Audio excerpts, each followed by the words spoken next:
everybody, welcome to the Cooldown room. It is episode 8 today, and we're going to be discussing all things Chinese Grand Prix. F1's had their second round with these new regulations, and nothing's changed. It's just as bad as it was, if not worse than Australia. So let's get into all the discussions today. I got a lot of topics to cover. Obviously, we had the sprint and the Grand Prix as well for the Chinese Grand Prix. So more action-ish, unless you're McLaren. There wasn't more action if you're McLaren or Oscar Piastri. So let's get into it. We've got a healthy audience on TikTok at the moment, Instagram as well, and we're live on YouTube. So if you haven't already joined us for our live streams Monday nights, check out the Cooldown room. We go live so you can be involved in all of our podcasts. So welcome everybody who's joined so far. So let's get involved. As Bryce has already told me, I've already butchered the intro. It doesn't matter. We just wing it here. We just wing it. Anyway, first things first. I'm going to start with George's favourite topic, who's my partner. Kimi Antonelli has won his first race for Mercedes and in Formula 1 full stop. And I couldn't be any more happier for him. Like, Italy back on top. As an Italian, I'm so bloody happy. Like, it's just so cool. Although, in saying that, whoever was working the microphone at the Chinese Grand Prix didn't think it was Kimi Antonelli who won. He called out Kimi Räikkönen. So Kimi Räikkönen, shout out. They literally got one for free.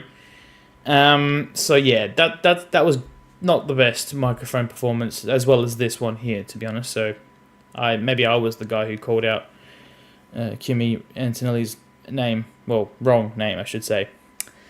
Anyway, speaking of things that went wrong, McLaren. Double DNS did not start for both cars. What an absolute shit show. And what a shit show these regulations are becoming. Max has called it a joke, and prior to the weekend starting, he was saying how Mario Kart was more beneficial than the simulator, which is wonderful. I really think it's a positive thing that drivers are talking shit about the regulations that they're driving. Could not go any better, I think, in my mind. So, yeah. As you noticed, I probably should have mentioned this before, it is just me today doing the pod. No Daniel, unfortunately, tonight will be joining us. So, feel free to put all your comments. The more, the merrier. Lockie's joined. My best mate Lockie has joined and said it would have been better if Kimi was in a Ferrari. That's true. I would have liked that, personally. But I don't think he would have won if he was in a Ferrari. So, yeah. And me, Daniel, and Ivan all said that if Kimi actually could start the race without losing 7 positions, he would win. And that is exactly what happened. So, we had the sprint this weekend as well. So, we'll go through that real quick first, I should say. I'm just going to double check that not everything just disconnected there. Hang on. No, we're good. Heard a noise in my headset, but we're fine. The sprint. The sprint was interesting. Kimi had a shocker from P2 on the grid, fell down to P7, and then hit Isaac Hadjar, who got a very harsh 10-second penalty for that, which then he served in the pit stop when the safety car came out on lap 13 for Nico Hülkenberg's DNF. Surprise, surprise, another mechanical failure for drivers. Bryce has put in a few comments. Oscar has the best tyre wear of anyone in Formula 1 with 0% wear over 2 races. Mate, you couldn't have asked for better tyre management than to not use them. There was also another stat that I saw that everyone would like, where the safety car has done more laps, 4 of them, than Oscar Piastri has in Grand Prix this year. The safety car has done more laps than Oscar Piastri. Dear Lord. Anyway, back to the sprint. I'll actually talk about McLaren for a while in the sprint because they actually managed to start it and finish it. So I don't know how that changed into the Grand Prix and they didn't get out onto the grid, but McLaren were actually quite competitive in the sprint. It was refreshing to see up until the point where there was no safety car. Courtney's joined in. Hello. Up until the point where when the safety car came out, they were really competitive. Once, I don't know, got into the swing of things, 10 or so laps in, they started to drop off, and the safety car changed everything. And they managed to finish, I think it was 4th and 6th. I'll just triple check that. Once the F1 app actually lets me do its thing. Yeah, 4th and 6th. So Lando was 4th and Oscar was 6th. So like I said, they had okay pace during the time period of when the battles were really close. Yeah, but we'll see what happens in the future. You know, it'd be nice to have some data of their races, just to be able to see what, you know, their race pace is like. But we haven't seen it. Not from Oscar, at least. A few comments coming in. Jordan's talking supercars, so we might talk about that a bit later on. What is written in that says... Oh. I didn't change the description. Great. That's awesome. I think that's auto, to be honest, after last time. Yeah, I didn't change that. Oh well, just F1 chat. Maybe we'll do a bit more. And hashtag blame Alex, that is the catchphrase of the night. No Daniel joining me here, so it's just basically me. Gerard on YouTube has joined in and said a few things actually. Bono called Lewis on the radio and Toto said Lewis was their driver. It was an emotional podium, that's for sure. And he also said Oscar should go to Red Bull. I don't think that's even a good idea. Not only for Oscar, but... not only for Red Bull, for Oscar. Well, Red Bull absolutely on the edge, man. Like, I'd really like to talk about them and get some comments in from viewers because... Dear God, Verstappen is talking the most smack I've ever heard an F1 driver talk about regulations. And it's fair. It's really fair. He has averaged a loss of 7 positions on every lap won this year so far. Just think about that. He's lost more positions on lap 1 in every race this year than I think he did all last year. Actually, probably his whole career on a lap 1 basis, unless he crashed. I don't think this... Nothing could be worse than what he's dealing with right now. Bryce has said, oh, how good were Super Utes in China? Yeah, good joke. Good joke. Super Utes were basically the McLaren team. Just, yeah, not very good. Wow, I've dug myself a bigger hole there. If you know, you know. Well, I want to talk about Red Bull still because Verstappen's obviously threatening to leave, which is valid. But also, the fact that I could name, I think, at least two teams right now who are better than Red Bull, besides Ferrari, Mercedes, and McLaren. I genuinely think, at the moment, that Haas and Alpine are better than Red Bull right now. And it showed this, and I could almost, I'm not going to do it though, but Racing Bulls, their sister team, are very close behind them too. So it's sad to say that Red Bull at the moment, I would put as the 5th or 6th best team at the moment. 5th or 6th. 5th or 6th, that is just unbelievable to think about. And it's not based on just their luck. It's purely based on pace. They had nothing. They were literally stuck behind the Alpine of Pierre Gasly all race. Bryce has agreed with me saying Haas, yes, but Alpine, I don't know. Colapinto was in 6th. They were 5th and 6th at the end of lap 1 in the Grand Prix. It's just insane. It's just nuts. Gasly out-qualified both Red Bulls too. And another shout-out, Ollie Behrman. Bryce has mentioned him in the chat at the moment. Ollie Behrman is legitimately 5th position in the standings. And he's ahead of some unbelievable names. I'll just get it up here. Ollie Behrman, yeah, I know we're only 2 races in, but he is ahead of Lando Norris, Max Verstappen, Isaac Hadjar, Oscar Piastri, and everybody else, besides the Ferraris and Mercedes. That is insane. That is insane that he is ahead of Max Verstappen, Lando Norris, and Oscar Piastri. Obviously hasn't done any racing yet. But Oscar actually is 12th in the championship. He's not last, which is based off the sprint result finish that they actually did finish, which was better than nothing. I suppose it could be worse. But I just can't believe Ollie Bearman. And to put into perspective, this isn't just a fluke. Because his teammate, Esteban Ocon, is 16th in the championship without a point. And Ollie is on 17 points. It's just nuts. It is absolutely nuts. John has joined in on YouTube. And he has got a fairly substantial comment saying, what we should also consider about the Red Bulls is their new wind tunnel will be operational and F1 will be tweaking their engine regulations soon. We're only 2 races in and there's changes coming.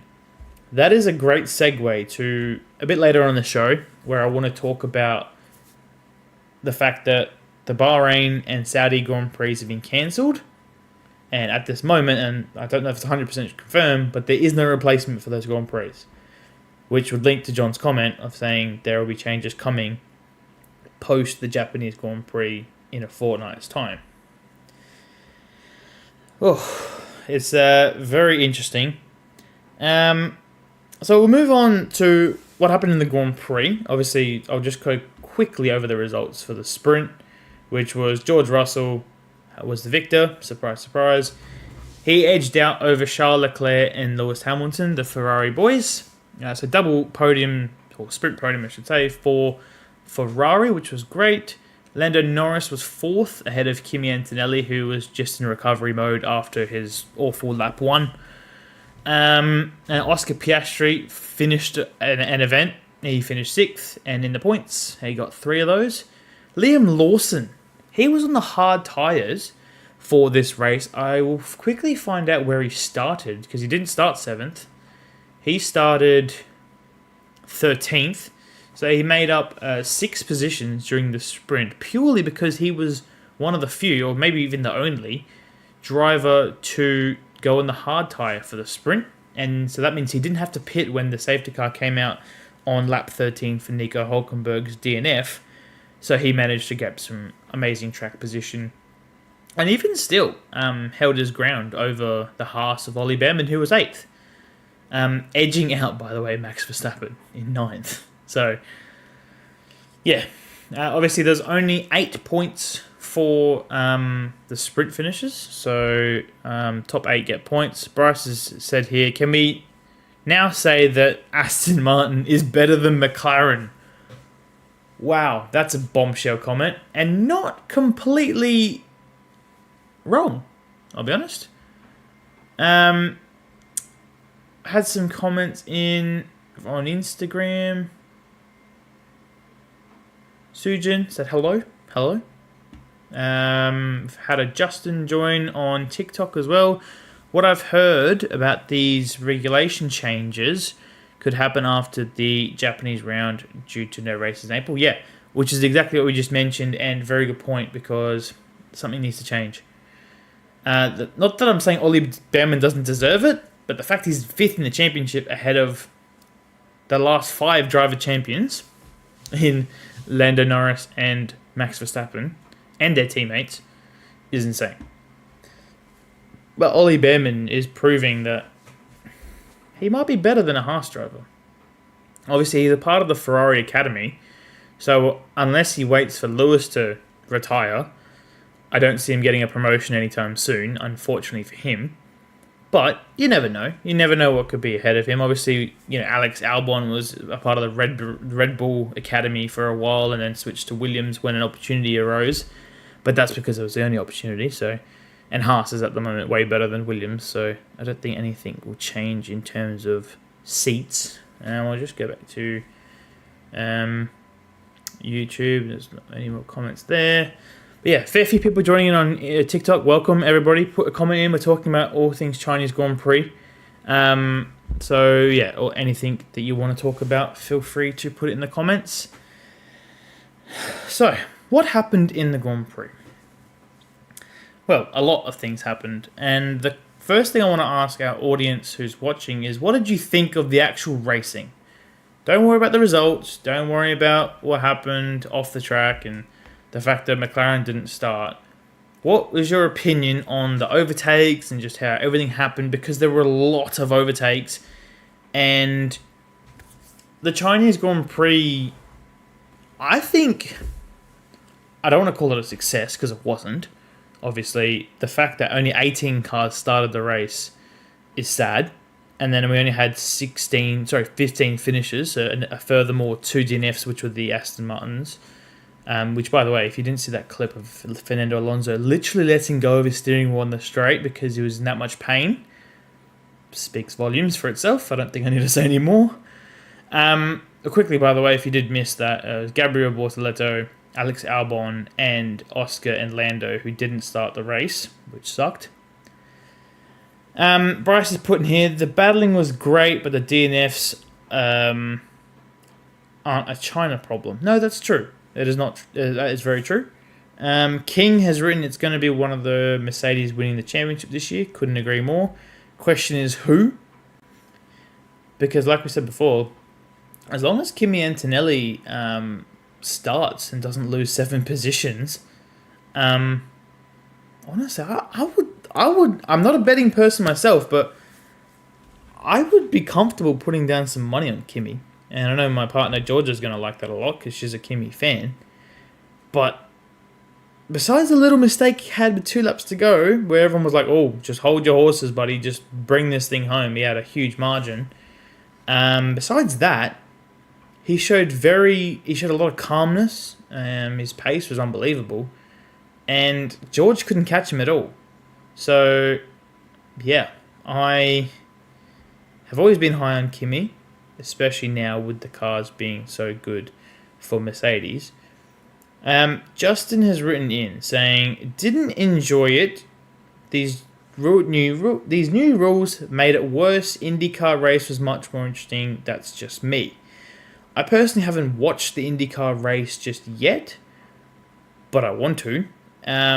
And actually, I did watch their qualifying session, and I must admit, I don't know too much about what the cars are like, but they seem a bit more hybrid than the F1 cars in terms of battery management and whatnot, because there's a lot of social media comments going about how there's a battery graphic to show you basically when a driver can overtake, which is sad. Because in F1, the fact we're talking about batteries is just appalling.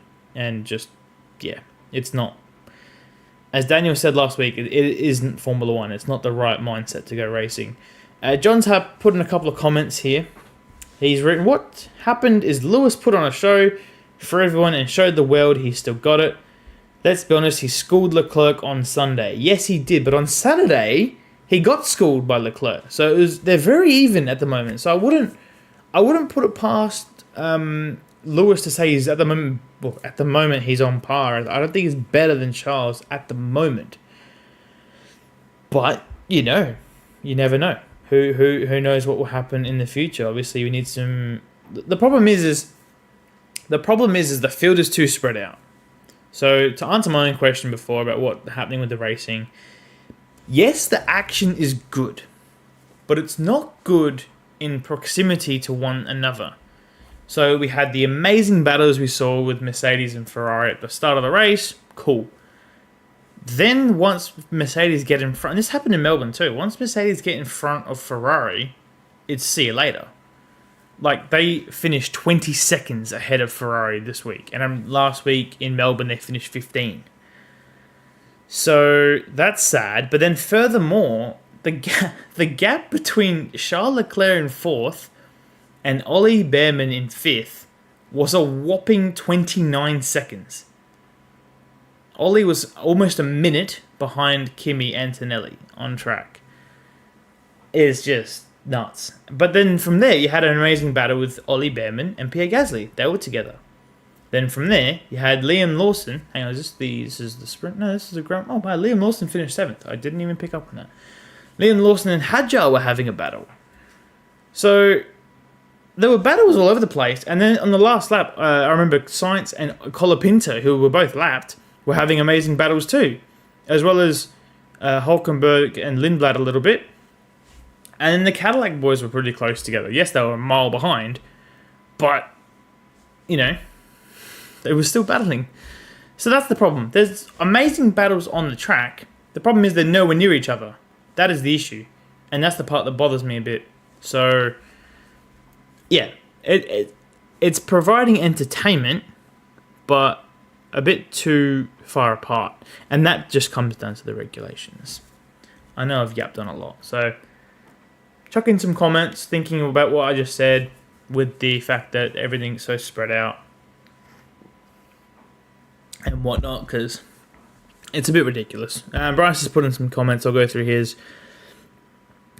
King was first. He wrote, "It is looking like that we are not getting another F1 race in Australia this year." That is unfortunately true. They have started the demolition of the main pit building at Albert Park in place for a new one that will be half finished next year, and then the remaining half the year after, which poses a question of what the hell is it going to look like having a temporary half paddock and then a finished half, the finished other half, which would be weird. Bryce also said that graphic regarding the battery and speed disappears on the straights, which is true. There was a bit of a social media vibe around that. A lot of people voicing their opinion on, hey, why wasn't that shown on the straights? Well, unfortunately, that is the part where the action is happening on the track, and I guess they're too afraid to admit the fact that the batteries just keep getting worn way too quickly. So I don't know. Bryce has written here, but remember the Haas versus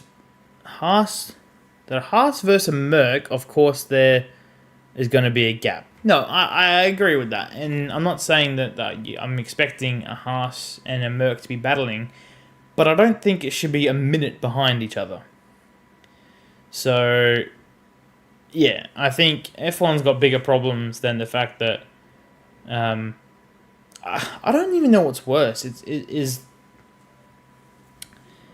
having the DNFs is bad in the race, and having cars break down is appalling. Like, to have 5 drivers DNF, 3 drivers to DNF, all purely based on mechanicals, is sad. But what's worse is for 4 to not even start. Like, it's just bad. And the last time I saw that 7 drivers didn't make the finish was due to like a big crash or, you know, something out of the ordinary. But this has happened twice now. I think in Australia there were, let me quickly find out how many non-classifieds. There were 6 there too. So we've had 6 and 7. Everyone calm down. Non-classified drivers in only the first 2 racing.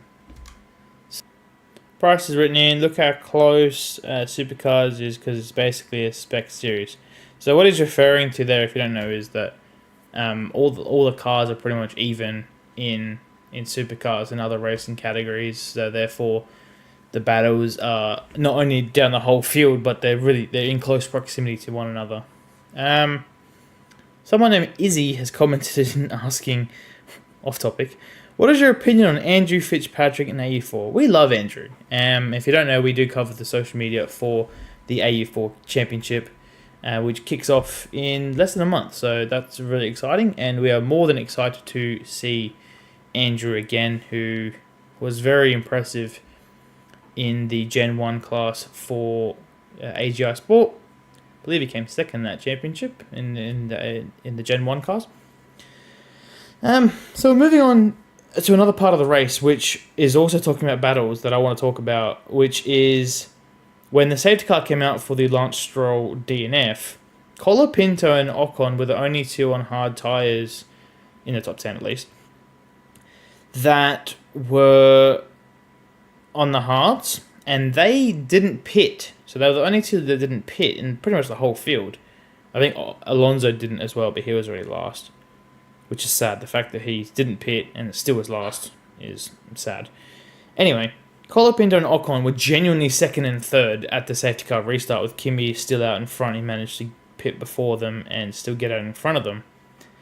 But no joke, that was the most entertaining good 20-odd minutes of Formula 1 that I have seen in a while, like a long while. The fact we had Alpine, Haas, Ferrari, and George Russell was behind all of them, all battling for... I mean, when I say battling, I was fully expecting, like normal, for a back marker, you can call them, even though they were in full position, to pretty much get out of the way. But Colapinto and Ocon did not make it easy for anybody. Lewis was showing the most aggression out of everybody at that restart, who was directly behind them in fourth. But Charles and Russell struggled a little bit to get by, and it gave Lewis a fair shout at chasing down Kimi, but unfortunately the pace of the pace of the Ferrari wasn't as much as the Mercedes. But and as Bryce has commented in here saying Franco and Ocon gave Kimi the win, I have to agree with that comment, because it's true. The battle that was happening on track there was insane, and the fact that an Alpine was and the fact also another Alpine, Gasly, was right behind Russell. So he was getting involved in this battle too. And for a good, I reckon, 10 or 15 laps that these guys were battling all for 7th, all the way up to 2nd. It was really cool. But it does stem the point of we're having to rely for external factors, aka a safety car, to make it interesting in that regard. So I don't know. I did, apologies to John, he's watching on YouTube. I did miss a few comments from him on YouTube. I apologise for that. He was just quickly briefing the fact that the spec series for regarding supercars is also why we have one manufacturer behind the series, being Ford, Chevy, and Toyota being barely prominent in the series, if not at all. I mean, that is a bit true, but in terms of the fact that Ford do dominate, the fact that Chevy and Toyota are still in there is refreshing to see. And he's also written that F1 needs to be a development war to attract manufacturers. Yeah, and then unfortunately, once they do have that war of manufacturers, it still brings up another problem, which I don't know if this is suitable to say, but do we have too many manufacturers? Is there a problem with having too many manufacturers? Obviously, we got the usual Mercedes, Ferrari, and I want to say, who would be the genuine one? I guess there isn't anymore, because we've got Audi, Ford, and Honda that are the newbies. So yeah, just the Mercedes and Ferrari would be the predominant ones. And is there a point that we've got too many?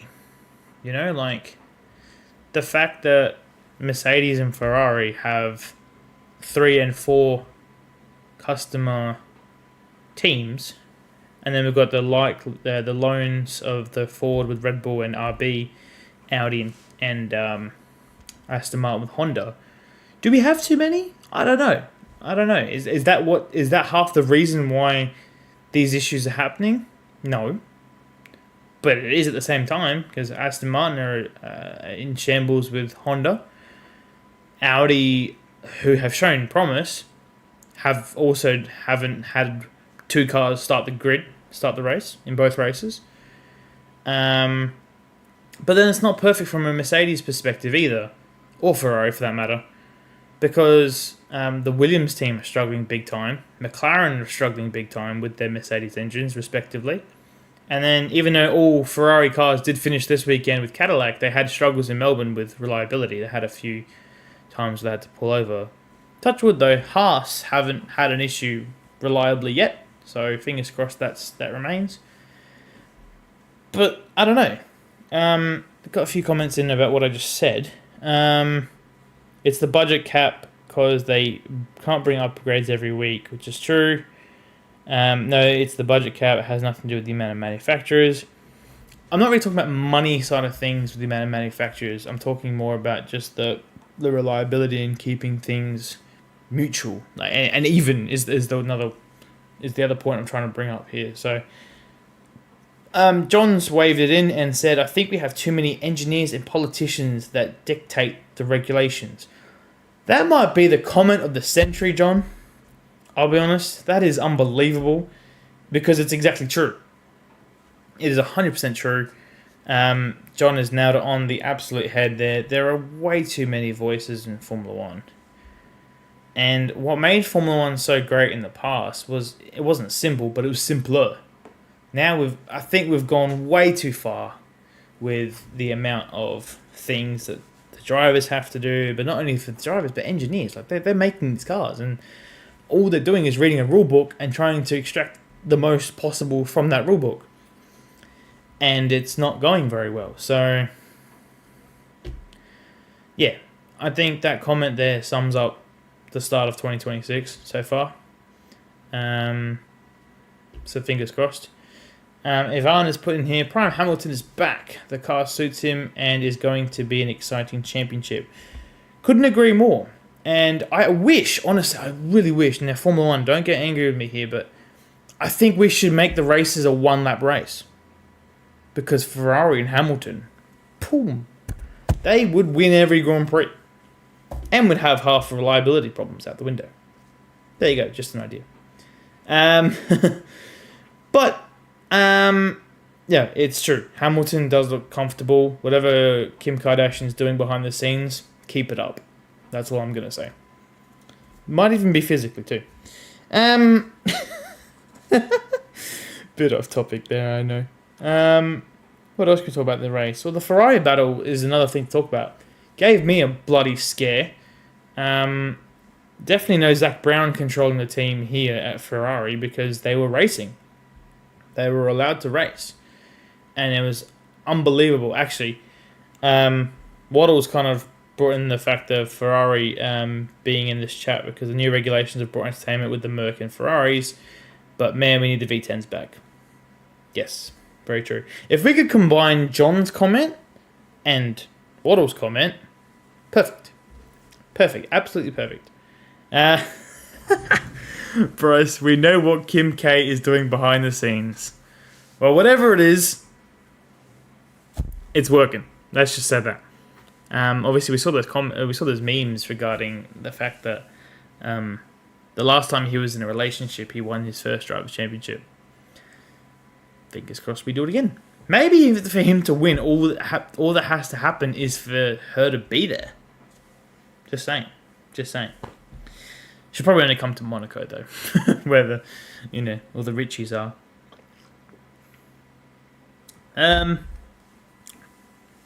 This is going to be a shorter episode than usual. Obviously, when I have Daniel here, it's much more engaging and more of a conversational piece, rather than me just rattling off notes regarding the race. But so far, we've had a great amount of comments, so thank you everyone for joining in so far. It's been really good and really fun and engaging. What was written here, Lewis just didn't like the car. No, didn't like the car the size of track last regulations. Oh, sorry, I've read that wrong. Lewis just didn't like the size of the car of a truck. Sorry, last regulations. Yeah, that's true. Although he did dominate in 2020 when they made the cars bigger. No, that was like 2017 odd. Like when they made the cars really wide. That was when he was dominating still. So yeah, I think the fact now that he just has a competitive car that is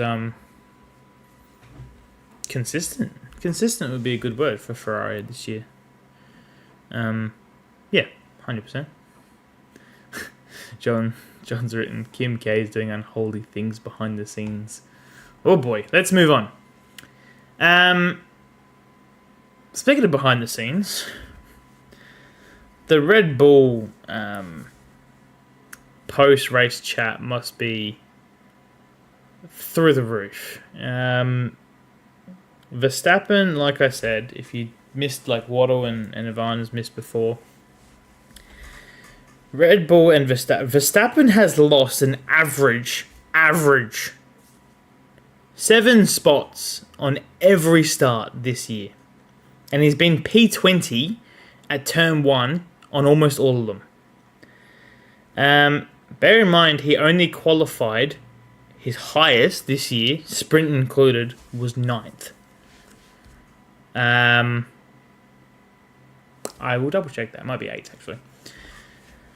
But nevertheless, it's not even top 5, which for Red Bull is unbelievable. But for not only Red Bull, but for Max. Like, just Max is unbelievably disappointed and annoyed. And I just can't get over the fact that his starts have been so poor. Like, it actually sounds like, when you watch the replays of the start, it actually sounds like he's got no turbo at all. And he's just purely taking off on whatever's left. I don't know too much about the mechanics side of things. But it just sounds like his turbo is not even like, you know how they do the pre-start BS and take forever to get the turbos up and going. It sounds like his isn't even turning. It sounds like literally he almost stalls every single start. Now, I don't know if it's just him, because Kimi was having the same problem and obviously fixed it for the Grand Prix yesterday. Because his start in Australia and the sprint in China was beyond abysmal. He also lost like 5 to 7 positions by lap 1. But the fact that Max is starting around the end of the top 10 and then being in 20th by turn 1 is insane. I can't even fathom that Max is that bad at the starts. It's insane. James has joined on Instagram saying the race was good. I agree. It actually, despite all of its flaws and DNFs and BS that happened throughout, it was actually, I actually enjoyed watching it. I sat down and was like, okay, this is entertaining, which unfortunately is what F1 want. But as dedicated race fans, we're still disappointed. Bryce says Max is gonna love that NLS race at the ring even more. And that's true. If you don't know, he's participating, not performing, in the Nürburgring 24-hour in a couple weeks? Well, he's got April off now to do even more driving. And Waddle was put here that made a mistake getting rid of Christian Horner last year. Could that be the difference? I don't know. It would be the difference if Christian, who, by the way, has been leaked to maybe join Aston Martin. I don't know. I just saw that on my Instagram feed. And he's still got the potential to go to Alpine. It'd be awesome to see if he goes to either of those teams and improves them over the next year or two. Who knows? Although Aston Martin have more than enough staff to improve that team. Gerard is put in here the Ferrari small turbo and high compression Mercedes got to do on battery. Okay, so Ferrari's got to do with small turbo and high compression. Mercedes got to do with battery and turbo setup. So, yeah, that's true. But I want to know what the deal with Red Bull's problem is, because they've got even more issues.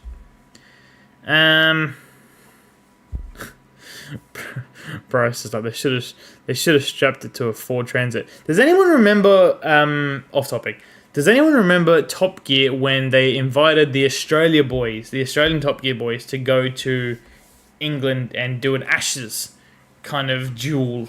Now the point I'm trying to bring up is that there was a drag race between Richard Hammond and, I can't remember the Aussie guys' names, but one of the Aussie boys was in a HSV Ute, and Richard Hammond was in a van, a Ford Transit van, which he didn't know had a Jaguar twin turbo strapped into the back of it. So destroyed the Ute, the HSV, and took off like a stabbed rat. That's what I think Red Bull should adopt. get a Ford Transit, chuck a twin turbo car in the back, and give it a go. Sorry, not car, engine. Which is also, by the way, one of the funniest Top Gear episodes ever. That's it. XJ20. It was a great episode. You could have warned me. I got the shock of my life. Very true.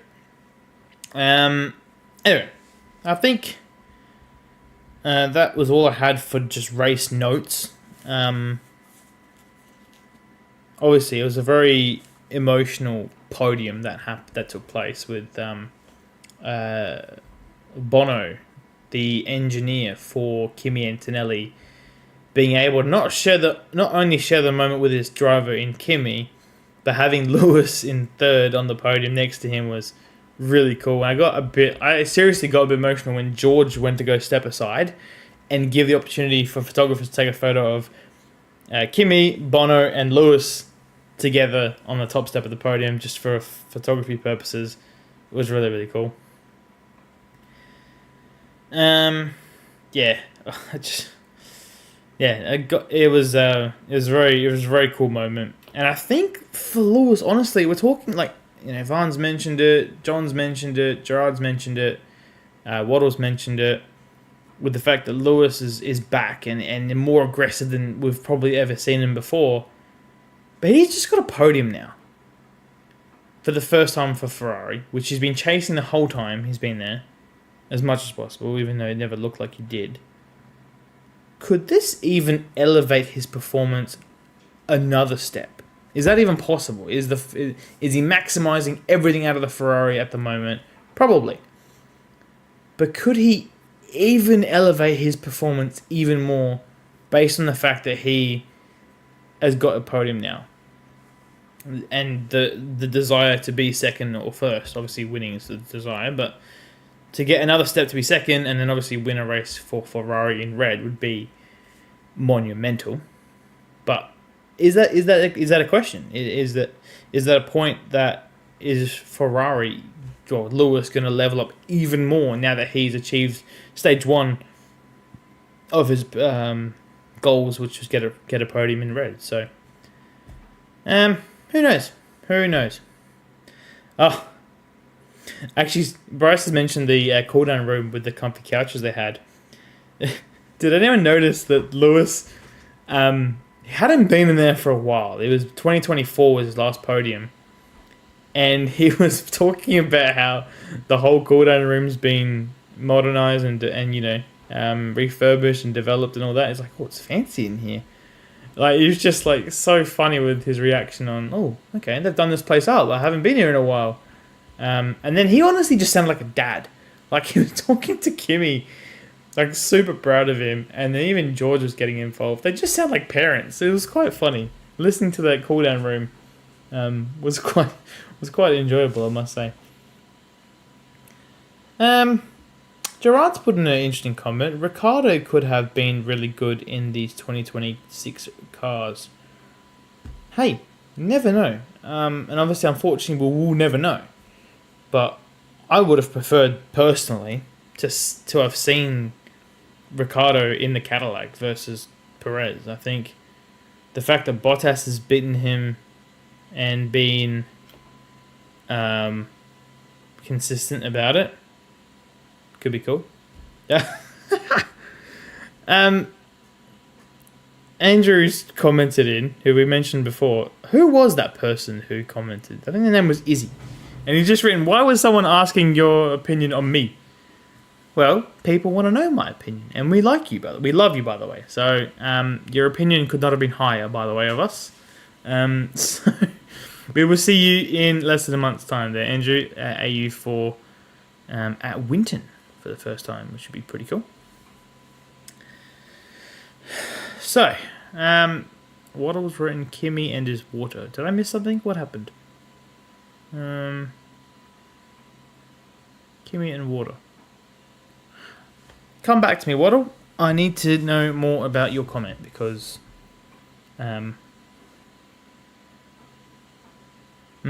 yeah, I've missed something there with the water situation. See you soon, Andrew. Look forward to seeing you at Winton. Bryce says, even I could be good in these cars. That's fair. That is fair.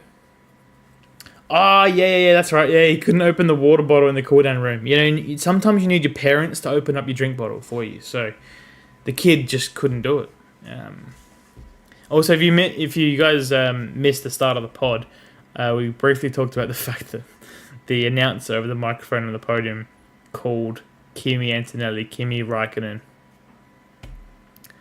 Oh boy. That's slightly embarrassing.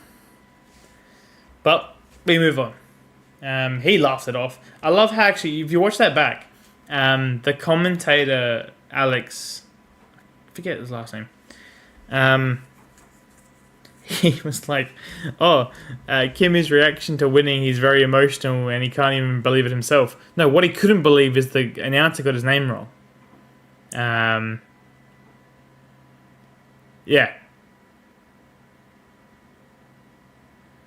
Yeah, it was a bit awkward. Unfortunately, Kimi's first podium was a bit not ruined, but taken back by the fact that the announcer got his name wrong, which is funny. It was pretty funny. At least he laughed it off. He was like, "Come on!" Like, at least he laughed it off. Could have been worse. Could have been worse. But I guess that's what happens when you have the same name as a, very popular and long career that Kimi Raikkonen had. So, yeah, I think that pretty much covers the Grand Prix side of things. I think the next little bit we'll talk about just before we wrap it up. Hang on. Bryce wants to do a rundown of Alvin's weekend. Arvid Lindblad, or Alvin as we like to call him. Good pace, just had some issues. So he had a spin in the sprint. Where did he finish in the race? He finished 12th. He had good pace though, compared to his rivals. But yeah, it was a bit of a wake-up call because he had the unbelievable debut in Melbourne. And he had a bit of a wake-up call this weekend, let's be honest. So, yeah. Who knows? But he still sits in the top 10 in the championship so far. So, still an outstanding beginning to his campaign. Oh, and speaking of points, Franco Colapinto has a point. He has one. He finished 10th yesterday. So, he has a point. And the rain has gotten heavier above me, so what was written in? I feel like the Ferrari wing is still the Ferrari is still developing, will be dominant. Yeah, so quick note on that. The Ferrari used they call it Macarena wing, or I call it the rotisserie chicken wing, whatever you want to call it, the one that spins and does a 180. They use that for practice. One practice, because there was only one for the sprint. They used it or the kebab wing. They used it for practice, and then they removed it from the car for sprint qualifying. Which, unfortunately, I think was the right move. When I say unfortunately, because I was disappointed that I didn't use it, because the drag's unbelievable. But I think for stopping, it's a bit, how you going? Lewis had a spin. Coming into turn 5 or 4, whatever one, the hairpin, which looked pretty sketchy. It looked very Max Verstappen-esque at the Melbourne Grand Prix. So, yeah, or everyone's called it the rotisserie chicken wing, whatever you want to call it. It does look like it is, like Waddle said, it's still in the development stage. I think they need to get the fact that I think it's unbelievable for the straights, but I have doubts and question marks over the braking performance of it. I think it's a little bit too, how you going? A bit too dangerous at the moment. So I'm sure they'll iron it out a little bit. And having the month of April off will be very beneficial. So who knows? Bryce said apparently in the rain, the front active around still has the open because of the plank wear. Okay, interesting. We haven't had much work running yet in these cars, so Or any, actually. Have we? Don't think so. Anyway, quickly let's talk about before we wrap up. I want to quickly talk about the fact that the Bahrain and Saudi Grand Prix have been cancelled with no current replacements for those Grand Prix, which I think, and like we said last week on the Cooldown Room pod, I think is a good thing that they're not replaced these races. It does suck that we've lost 2 off the calendar, but the fact that the teams now have some time in between Grand Prix, considering the development of these cars has been a disaster, can they salvage something? Now, when I say salvage, basically what I mean is, can they change everything and bring it to a respectable place to not ruin Formula 1 any more than they already have? So, yeah, to quickly talk about the fact that obviously there's no replacement for these races.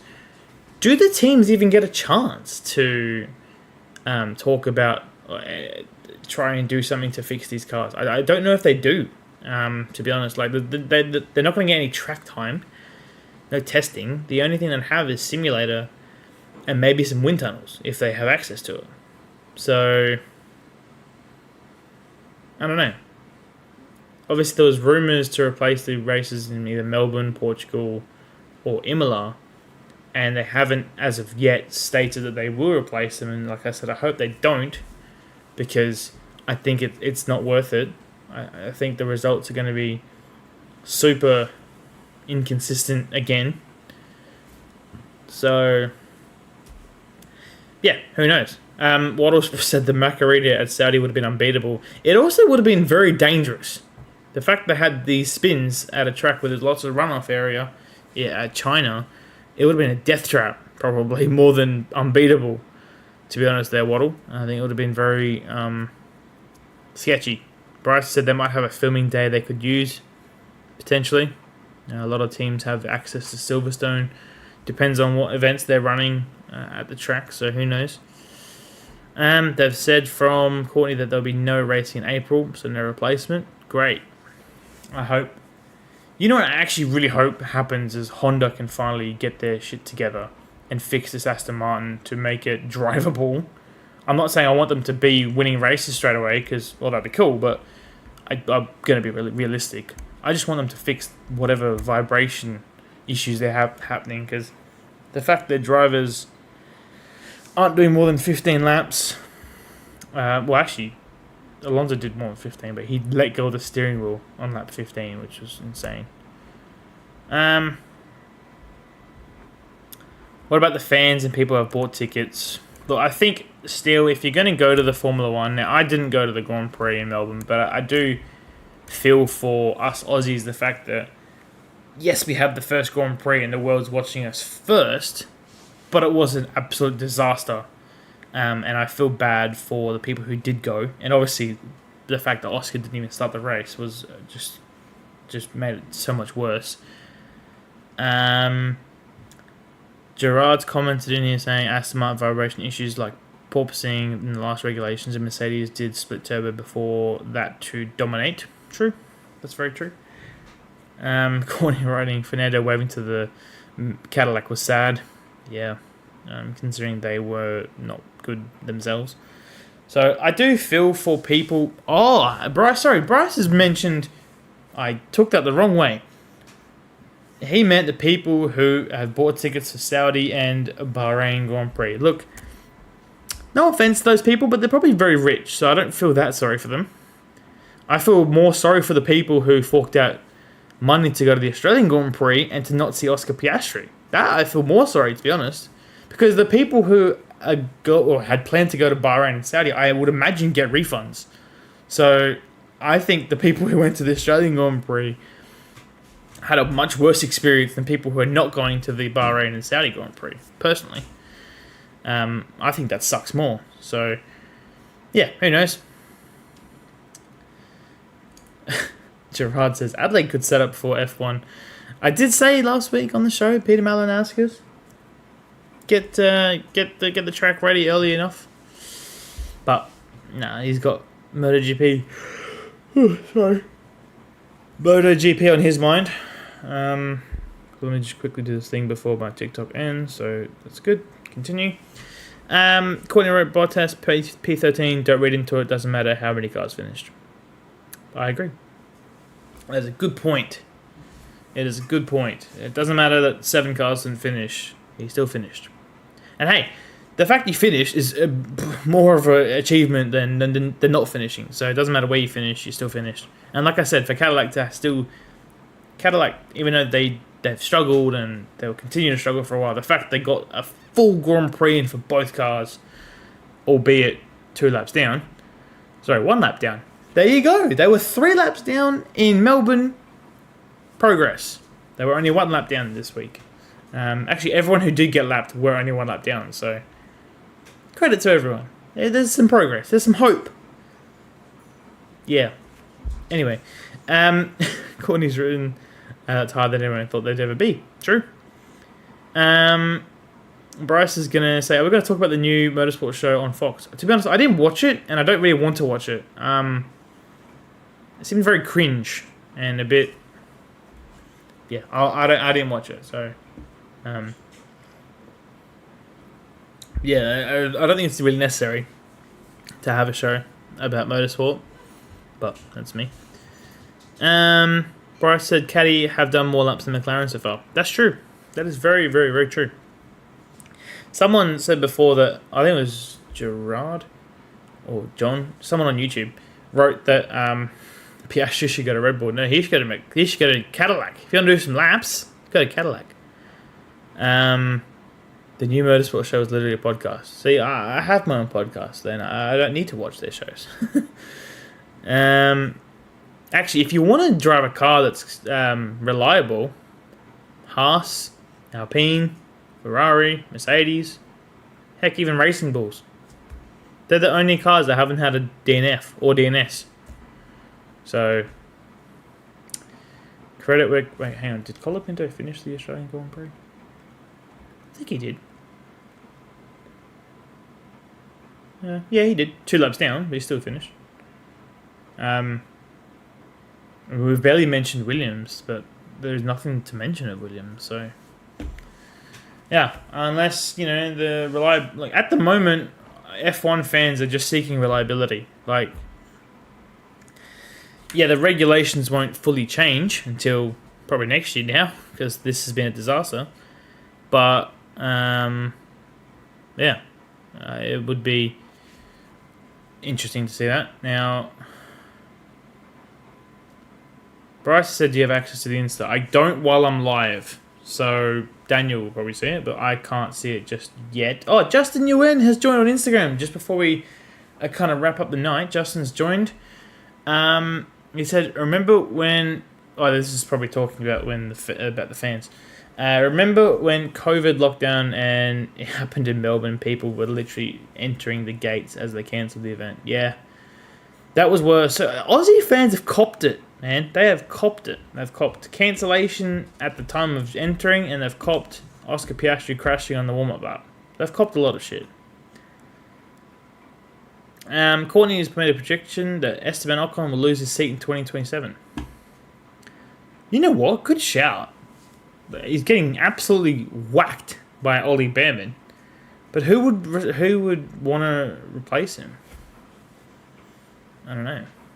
At this rate, fucking Oscar Piastri. Guess he finishes races. I don't know. It'll be someone in the Ferrari Academy. I don't really know who's in it, to be honest. So, yeah, it'll be a Ferrari driver of some sort, as Ollie Behrman was. So, oh shit! Yeah, good point. Jack Doohan is their reserve driver. I didn't even think about that. Heck yeah, even better. I'll take that. And hey, has Jack ever got that seat? It'd only have to last 4 races, and he's... No, hang on, he did 5, didn't he? Yeah, 5. He'd only have to do 6 races, and then he'll be better off than he was at Alpine. Which, by the way, speaking of Alpine, I am shocked that they are good. Like, very shocked. Did you see Ollie Behrman's post-race interview? I did. Very happy. But he was, him talking about with the Hadjar incident was very, very close. Justin Yuen, papaya rules. Pull them both out. Yep, that's standard. I'm not a McLaren fan per se. I like Oscar, but I don't really like McLaren.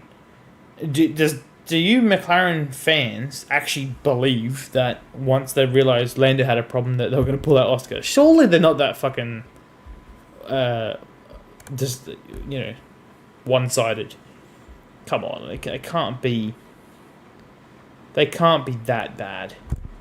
Like, I guess they did ruin a championship for one drive for Oscar, for Lando to win, but they wouldn't pull out. Oh, Jesus. That was, hectic. Speaking of hectic, it is...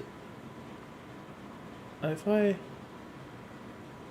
don't know if the mic's picking up the rain, or not, on people on YouTube or Instagram, but it is buckling down above me, so I'm going to call it there because, I've got nothing else to discuss. Justin, Kimi Räikkönen equals Kimi Antonelli. Yep, that's very true.